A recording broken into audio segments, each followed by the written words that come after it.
उत्पत्ति ग्रंथ अध्याय 2 पद संख्या 24 से मैं पढ़ता हूं, आप ध्यान पूर्वक सुने।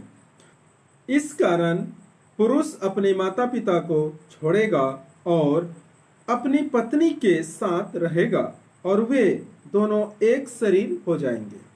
मेरे प्यारे भाई और बहनों, प्रभु यीशु मसीह के सामर्थ्य नाम पर आप सबको जय यीशु। ये उस समय की बातें हैं, परमेश्वर उस समय की बातें बता रहा है जब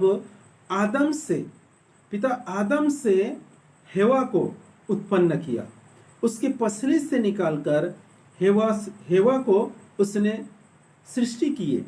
उस समय कहता है पिता ईश्वर कि इस कारण पुरुष अपने माता पिता को छोड़ेगा और अपने पत्नी के साथ रहेगा, वे दोनों एक शरीर हो जाएंगे। वे दोनों एक शरीर हो जाएंगे। अब ये कितने दिन के लिए है? देखो, हम एक शादीशुदा इंसान हैं, हमारे जोड़ी बनाया है परमेश्वर ने। हमने किसी स्त्री के साथ शादी किए हैं, उसे पत्नी बनाया, अर्धांगिनी बनाए हैं, जीवन साथी बनाए हैं। ठीक है, तो ये कितने दिन के लिए है? क्या इसी जीवन के लिए है कि अनंत काल तक ये बने रहेंगे? देखो, बहुत सारे विश्वासियों को इसके बारे में नॉलेज नहीं है, मालूम नहीं है, ज्ञान नहीं है। वो तो यूं कहता है कि हमारे मरने के बाद हम सब विश्वासी स्वर्गदूत का रूप धारण करेंगे। हम सब मर जाने के बाद जब प्रभु यीशु मसीह आएगा, प्रभु यीशु मसीह का प्रकाश हमारे कब्रों पर पड़ेंगे, तब हम सब जी उठेंगे और हमारा क्या होगा? रूपांतर होगा। कहने का मतलब क्या है कि हम सब लोग, सभी विश्वासी स्वर्गदूत का रूप धारण करेंगे और प्रभु यीशु मसीह के साथ स्वर्ग जाएंगे। पिता ईश्वर के पास उपस्थित रहकर हम लोग हालेलुया और स्तुति आराधना करते रहेंगे। ये हर एक विश्वासियों का विश्वास है। अब देखो, स्वर्गदूत जब बनेंगे तो मैं स्वर्गदूत बनूंगा, मेरी पत्नी भी स्वर्गदूत बन जाएंगे, मेरे बच्चे भी स्वर्गदूत बन जाएंगे। तो क्या हम सब एक साथ रहेंगे कि अलग अलग जगह में रहेंगे या कैसे रहेंगे? इसके बारे में कभी सोचे हैं? कभी नहीं सोचे मेरे प्यारे भाई और बहनों, क्योंकि हमारे जो शिक्षा है, हमें जो सिखाते हैं, यही सिखाते हैं कि हम सब लोग स्वर्गदूत बनेंगे और स्वर्ग चले जाएंगे। हम सब लोग क्या हो जाएंगे? स्वर्ग जाएंगे। मेरे प्यारे भाई और बहनों, मैं आपको समझाना चाहता हूँ, बताना चाहता हूँ कि ये जो शिक्षा है वो बिल्कुल ही गलत है। ये जो शिक्षा आपको मिला है, मुझे मिला है, मुझे मिला था, मैं अब उस शिक्षा को छोड़ दिया हूँ। आपको जो मिला है वो बिल्कुल ही गलत है। सबसे पहली बात हमें समझना है कि कोई भी इंसान डायरेक्टली स्वर्ग नहीं जाता, कोई भी इंसान स्वर्गदूत का रूप धारण नहीं करता है। इन बातों को हमें समझना बहुत जरूरी है, क्योंकि हमारे अंदर कुछ ऐसे शिक्षाएं जो देने वाला है हमारे बीच में, उन्हें खुद को इसके विषय में नॉलेज नहीं है, फिर भी वो लोग शिक्षा देते हैं, बताते हैं। मैं ये कहना चाहता हूं, जिसको जितने मालूम हो उतना ही बोलना उचित है, अच्छी बात है, अच्छी है। नहीं तो ये नहीं कि हमें लोगों को समझाना है, बताना है, तो जो नहीं मालूम वो भी हम बता रहे हैं। तो हम कैसे बता रहे हैं? गलत बातें बता रहे हैं, गलत शिक्षा दे रहे हैं। हम तो परमेश्वर की वचन जरूर पढ़ते हैं, लेकिन हमारे जो शिक्षा है, हमें जो उपदेश देते हैं, वो बिल्कुल ही गलत है। सबसे पहली बात तो कोई भी विश्वासी स्वर्ग नहीं जाता, और दूसरी बात है वो स्वर्गदूत का रूप धारण नहीं करेगा। आज आप देख लीजिए, आप सोचिए, आप सोच के देखिए। मैं तो बता दिया कि कोई भी विश्वासी स्वर्गदूत का रूप धारण नहीं करेगा, कोई भी विश्वासी स्वर्ग नहीं जाएगा। लेकिन आप सोच के देखिए, चंद मिनट के लिए, 2 मिनट के लिए सोचिए कि क्या आप अपने पत्नी के साथ आजीवन रहेंगे, अनंत काल तक रहेंगे, या आप स्वर्गदूत बन जाएंगे? आपकी पत्नी स्वर्गदूत बन गई तो वो अलग रहेगी, आप अलग रहेंगे। इस प्रकार की कुछ होगा घटना? कैसे होगा? कैसे होगा? आप सोचिए ना, आप समझिए कैसे होगा।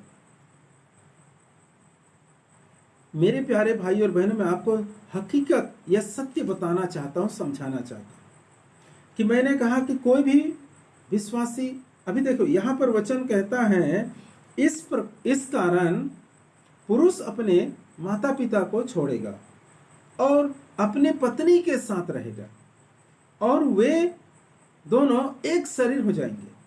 अब इसका वर्णन हम देखते हैं जब संत मत्ती के सुसमाचार अध्याय 19 पद संख्या 5 में आप पढ़ेंगे तो वहां पर प्रभु यीशु मसीह कहता है, जब शास्त्री फरीसियों ने उनके पास आया और फरीसियों ने कहा कि विवाह का कुछ बातों से लेकर प्रभु यीशु से परीक्षा लेना चाहा कि क्या अपने पत्नी को छोड़ देना या परित्याग करना उचित है। तो प्रभु यीशु मसीह ने कहा, बेविचार को छोड़ और किसी कारण से छोड़ना उचित नहीं है, क्योंकि जिसे परमेश्वर ने जोड़ा है उसे मनुष्य अलग ना करे। इस प्रकार की बातें क्या है। तो मेरे प्यारे भाई और बहनों, हम जब एक हो चुके हैं, उससे प्रभु यीशु मसीह कहता है अलग ना करे, तो क्या तुम स्वर्गदूत बनने के बाद अलग अलग रहोगे या एक साथ रहोगे? कैसे रहोगे? कुछ लोगों को कहना यह भी है कि हम सब लोग आत्मिक हो जाएंगे। आत्मिक बोले तो स्वर्गदूत के रूप धारण करेंगे और आत्मिक में रहेंगे, इसलिए एक दूसरे को नहीं पहचानेंगे। ये भी कहते हैं, बहुत सारे विश्वासियों को मुंह से यही सुनेंगे आप, और उन्हें ये शिक्षा मिला है इसलिए कहता है। वो अपने घर से तो नहीं बनाया, किसी पास्टर के द्वारा, किसी प्रचारक के द्वारा, किसी अगवा के द्वारा उसने ये सब सुना है, उससे शिक्षा मिला है, इसलिए वो विश्वासी कहता है कि हम सब आत्मिक में हो जाएंगे या आत्मिक रहेंगे, इसलिए एक दूसरे को नहीं पहचानेंगे। मेरे प्यारे भाई और बहनों, जब एक दूसरे को नहीं पहचानेंगे, आप अपने पत्नी को नहीं पहचानेंगे और आपकी पत्नी आपको नहीं पहचानेंगे, तो यहाँ पर परमेश्वर की वचन झूठा ठहर जाएगा। यहाँ पर परमेश्वर की वचन झूठा हो जाएगा, क्योंकि आप सदा के लिए चुने गए हैं। आपका जोड़ी सदा के लिए है, एक दिन के लिए नहीं है। मैं आपको आज सच सच बताऊंगा, पूरी सच्चाई आपके सामने प्रस्तुत करूंगा। मेरे प्यारे भाई और बहनों, प्यार से और पूरे विश्वास के साथ आप वीडियो को देखिए, परमेश्वर के वचन को सुनिए। आप लोगों के लिए मैं एक वचन पेश करता हूं, यशायाह का ग्रंथ अध्याय 65 पद संख्या 17 से आप पढ़िए। उसमें पूरा वर्णन दिया गया है। यहाँ पर हेडलाइन लिखा है, नए सृष्टि। नई सृष्टि की बातें कर रहा है। यहाँ पर यशायाह क्या कर रहा है कि नए सृष्टि। यहाँ पर स्वर्ग या स्वर्ग ऐसे कुछ भी नहीं लिखा है, यहाँ पर हेडलाइन है नया सृष्टि। आप इसको पढ़िए, आप पूरी तरीके से जान जाएंगे। ये नया सृष्टि की बात कर रहे हैं। नया सृष्टि और कहाँ पर लिखा है? नया नियम में प्रकाशन ग्रंथ अध्याय 21 पद संख्या 1 से लिखा है। वहां पर कहता है, मैंने एक नया सृष्टि और एक नई आकाश देखी। मैंने एक नई सृष्टि, नया पृथ्वी और नई आकाश को स्वर्ग से, बादलों से, ईश्वर के यहां से उतरते हुए देखा। पुरानी आकाश और पुराना पृथ्वी दोनों लुप्त हो गए थे बोलते। ये किसने कहा? संत योहन ने। संत योहन ने प्रकाशन ग्रंथ में इसके विषय में वर्णन किया है। वहां पर ऐसा नहीं कहा कि स्वर्ग, ऐसा कुछ भी नहीं है। नया सृष्टि के बारे में बातें करता है। और आप लोग डायरेक्टली बोलते हैं कि हम स्वर्ग जाएंगे, स्वर्गदूत का रूप धारण करेंगे। ये तो सरासर गलत है। ये आपको किसने ऐसा सिखाया? जो सिखाया उसको इसके विषय में कुछ भी नॉलेज नहीं है, कुछ भी बातें नहीं जानता है। वो परमेश्वर के वचन को नहीं जानता, इसलिए ऐसा सिखा देता है। जबकि यहाँ पर बताया जाता है कि वचन में साफ साफ परमेश्वर कहता है कि नया सृष्टि, नया पृथ्वी, नया आकाश के बारे में बातें करता है हर हमेशा। और प्रभु यीशु मसीह जब इस दुनिया में आए थे तो वो यही बातें को बताने आया था कि पश्चाताप करो, स्वर्ग के राज्य निकट आ चुका है। पश्चाताप करो, ईश्वर के राज्य निकट आ चुका है। उसने स्वर्ग के बारे में नहीं बताया, स्वर्ग के राज के विषय में बताया। वो है नया आकाश, नया पृथ्वी, वही है नए सृष्टि। यहाँ पर लिखा है। इसका मैं 20 वचन को पढ़ता हूं आपके लिए। वहां ना तो कोई ऐसा शिशु मिलेगा जो थोड़े ही दिनों तक जीवित रहे, और न कोई ऐसा वृद्ध जो अपने दिन पूरे न कर पाए। हर युवक 100 वर्ष तक जीवित रहेगा। जो उस उम्र तक नहीं पहुंचता वह श्रापित माना जाएगा। अब यहाँ नया सृष्टि की बात हो रहा है। देखो ध्यान पूर्वक सुनना, यहाँ नया सृष्टि की बात हो रहा है, ना ही स्वर्ग के और ना ही कोई दूसरी जगह की। यहाँ पर नया सृष्टि। जब नया सृष्टि कब आएगा आपको मालूम है क्या? कि इस दुनिया खत्म हो जाने के बाद, ये सृष्टि, ये आकाश, ये पृथ्वी खत्म होने के बाद एक नया आकाश और नया पृथ्वी उतर आएगा। वो है नया सृष्टि। उसमें कहता है वहां ना तो कोई ऐसा शिशु मिलेगा जो थोड़े ही दिन तक जीवित रहे। वहां नया सृष्टि में कैसे रहेगा? ना ही वहां ऐसा कोई शिशु मिलेगा जो थोड़े दिन तक जीवित रहेगा, और ना कोई ऐसा वृद्धा जो अपने पूरे उम्र पूरी ना कर पाए।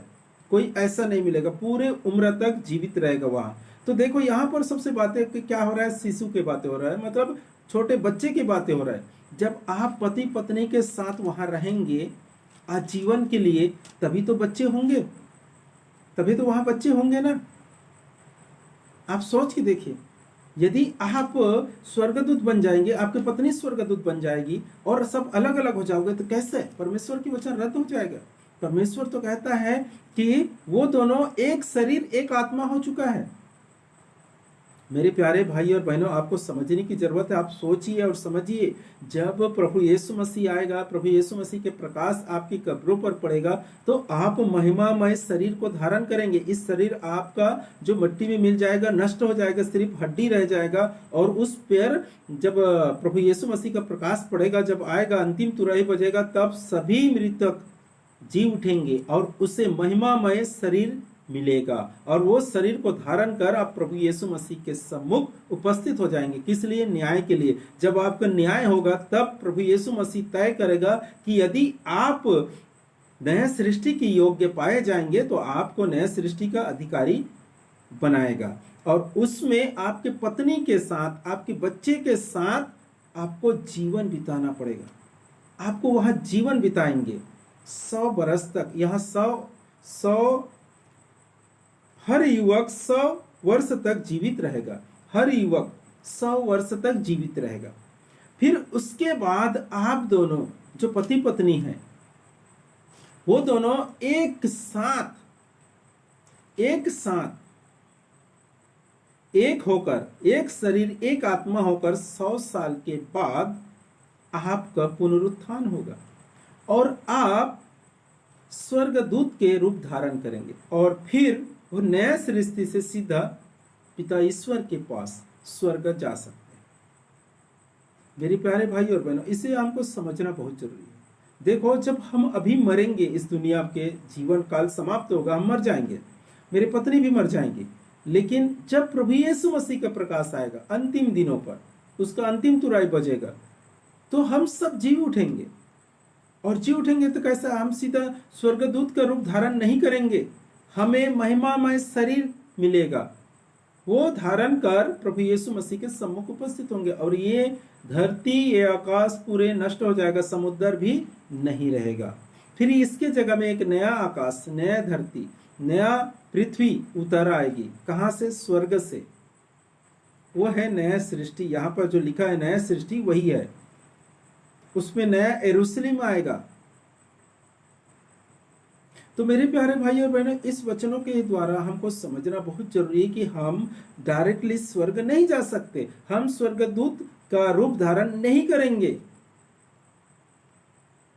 हमें मसीह के साथ, प्रभु यीशु मसीह के साथ, यदि हम उस योग्य पाए जाएंगे, नया सृष्टि का अधिकारी बनने योग्य, तब हमें प्रभु यीशु मसीह के साथ जीवन बिताने का मौका मिलेगा और हम उस जीवन सफलता हो जाएगा। उसमें सफलता पूर्वक जब हम जीवन बिता पाएंगे, तब हमें निर्धारित समय पूरा होने के बाद हमें स्वर्गदूत का रूप धारण करने का मौका मिलेगा। हम पति पत्नी एक साथ एक शरीर हो जाएंगे, उसमें दो नहीं रहेंगे। पत्नी मुझ में शामिल हो जाएंगे और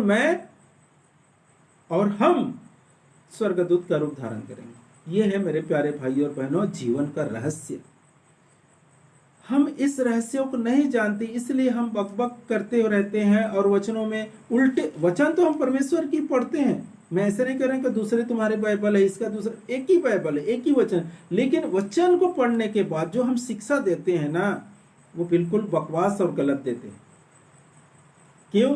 क्योंकि हमें वचन का ज्ञान नहीं, हम वचन को समझ ही नहीं पाते हैं। क्योंकि परमेश्वर ने कहा, इस कारण पुरुष अपने माता पिता को छोड़ेगा और अपनी पत्नी के साथ रहेगा और वे दोनों एक शरीर हो जाएंगे। वे दोनों एक शरीर हो जाएंगे, उसे कोई भी अलग नहीं कर सकता। चाहे वो इस जन्म में हो, अगले जन्म में हो, कोई भी जन्म में हो, उससे एक ही साथ रहना। एक बार जोड़ दिया तो हमेशा के लिए वो जुड़ गया।